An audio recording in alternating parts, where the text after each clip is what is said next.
Баршаңызға сәлем достар. Біз бүгін осындай керемет, дәмді әрі тез дайындалатын тіске басардың түрін, яғни донердің бюджеттік түрін дайындайтын боламыз. Дәмі өте ерекше болады. Ең бастысы өте қарапайым заттардан жасалады.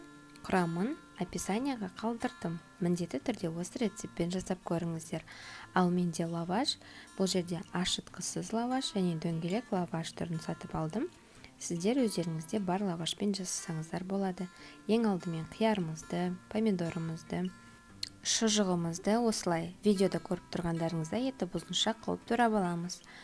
Және де біздің сәбізімізді үккіштен өткіздіп, чесногымызды ұсақтап тураймыз. Немесе үккішіңіз болса, үккіштен өткізіп алсаңыз болады.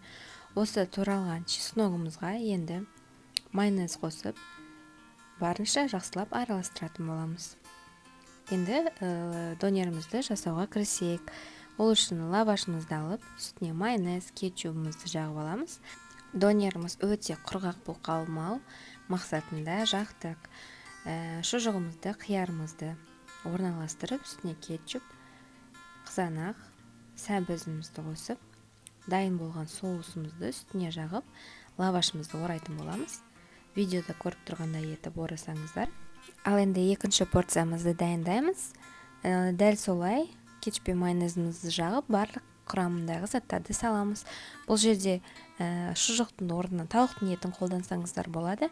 Әркімде үйде не бар, сол заттармен қолдана берсеңіздер болады.